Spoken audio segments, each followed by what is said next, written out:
Hello students, I am Sujata, your bio teacher. Let's continue our chapter breathing and exchange of gases. In previous video, we was studied about exchange of gases and respiratory volumes and capacities. Now in this video, we will study about the transport of gases. कि how the gases are transport in our body. So students, blood is the main medium of the transport of oxygen and carbon dioxide. जो हमारा blood है बच्चों, वो main medium है जो oxygen को transport करता है, जिसमें कि 97% ऑक्सीजन जो है आरबीसी के साथ ट्रांसपोर्ट होती है और 3% जो ऑक्सीजन है वो प्लाज्मा में डिजोल्व होकर प्लाज्मा के साथ ट्रांसपोर्ट होती है. तो कैसे होता है, जो आयरन है उसके साथ 4 मॉलिक्यूल, जो हीमोग्लोबिन है हमारा आरबीसी, उसके साथ 4 मॉलिक्यूल्स ऑफ ऑक्सीजन है वो बाइंड होते हैं और फिर वो जो है हमारी बॉडी में सर्कुलेट होते हैं. ठीक है. फिर जो हमारा ये ट्रांसपोर्ट ऑफ ऑक्सीजन है वो किन 4 बातों पे डिपेंड करता है. क्या क्या चीज़ है कि अगर हमारी बॉडी में partial pressure of oxygen increase होगा और partial pressure of carbon dioxide decrease होगा, टेम्परेचर डिक्रीज होगा, हाइड्रोजन आयन कंसंट्रेशन डिक्रीज होगी, तो ये सारे फैक्टर्स क्या हैं, सारे के सारे फैक्टर्स हैं, ये ऑक्सीजन बाइंडिंग में हेल्पफुल हैं. ठीक है. अब देखो जो ये कर्व आपको शो हो रहा है, इस कर्व में क्या दिखा रहे हैं कि पार्शियल प्रेशर ऑफ ऑक्सीजन और परसेंटेज सैचुरेशन ऑफ हीमोग्लोबिन की ये दिखा रहे हैं कि जैसे जैसे हमारी बॉडी में अगर ऑक्सीजन का पार्शियल प्रेशर ज़्यादा है तो हमारे जो हीमोग्लोबिन मॉलिक्यूल्स हैं उनकी ऑक्सीजन के साथ बाइंडिंग कैपेसिटी भी ज़्यादा है.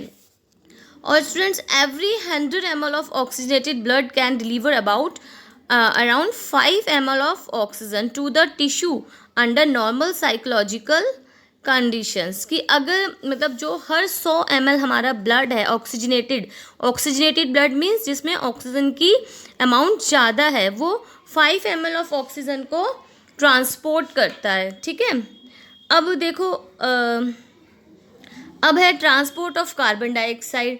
कि कार्बन डाइऑक्साइड कैसे, अभी हमने ये बात जो करी थी ये हमने करी थी ट्रांसपोर्ट ऑफ ऑक्सीजन. अब है ट्रांसपोर्ट ऑफ कार्बन डाइऑक्साइड. तो कार्बन डाइऑक्साइड कैसे ट्रांसपोर्ट होती है. कार्बन डाइऑक्साइड मेनली 20 to 25% जो है वो आरबीसी के साथ और 70% एज बाइकार्बोनेट आयंस और 7% प्लाज्मा में डिजोल्व होकर ट्रांसपोर्ट होती है.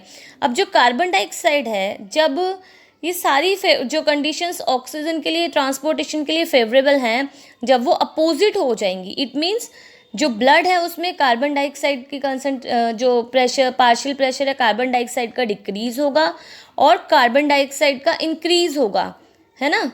तब जो है ये टिश्यूज से कार्बन डाइऑक्साइड जो है इजीली ट्रांसफ़र होगी. तो वो कार्बन डाइऑक्साइड और उसका क्या बनेगा फिर, जब कार्बन डाइऑक्साइड हीमोग्लोबिन के थ्रू जब ट्रांसफ़र होती है 20, अभी मैंने बताया आपको 20 to 25% आरबीसी के थ्रू ट्रांसपोर्ट होती है, तो वो क्या बनाएगी, कार्ब अमीनो हीमोग्लोबिन. ठीक है. अब इसमें क्या, उसमें देखो ध्यान रखना, जब कार्बन डाइऑक्साइड जब ट्रांसपोर्ट हो रही है कार्ब हीमोग्लोबिन के साथ कार्ब अमीनो हीमोग्लोबिन बना रही है, और जब ऑक्सीजन होती है तो वो ऑक्सी हीमोग्लोबिन बनाता है. जब आयरन के साथ 4 मॉलिक्यूल ऑक्सीजन के अटैच हो जाते हैं हम उसको ऑक्सी हीमोग्लोबिन बोलते हैं. ठीक है. अभी मैंने बताया आपको कि जैसे जब पार्शियल जो प्रेशर है कार्बन डाइऑक्साइड का हाई होगा, ऑक्सीजन का लो होगा टिश्यूज़ में, तब ज़्यादा कार्बन डाइऑक्साइड जो है वो बाइंड होगी हमारे आरबीसी से और वहाँ से वो हमारे एल्व्यूलाई में जाकर डिसोसिएट हो जाती है. ठीक है. इस कार्ब अमीनो हीमोग्लोबिन से डिसोसिएट हो जाती है हमारे एल्व्यूलाई में और जहाँ से वो हम एक्सहेल हो जाती है. ठीक है. अब देखो, that is carbon dioxide which is bound to haemoglobin from the tissue is deliver to the alveoli. RBC contains a very high concentration of the enzyme. अब कौन सा एंजाइम इसके लिए रिस्पॉन्सिबल है, तो इसके लिए रिस्पॉन्सिबल है carbonic anhydrase.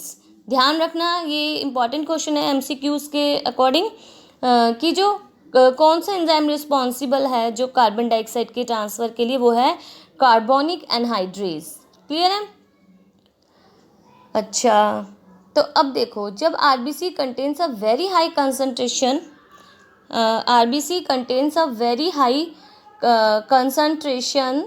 of the enzyme. कौन से enzyme? Carbonic anhydrase.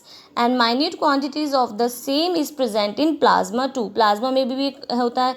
तो ये फैसिलिटेट करता है जो कार्बन डाइऑक्साइड है उसका ट्रांसफर बोथ डायरेक्शन में. ये देखो आपको जो बुक में ये इक्वेशन गिवन है, सी दिस इक्वेशन, कि carbon dioxide plus H2O carbonic anhydrase के उसमें प्रेजेंस में ये कार्बोनिक एसिड बनाता है. ठीक है.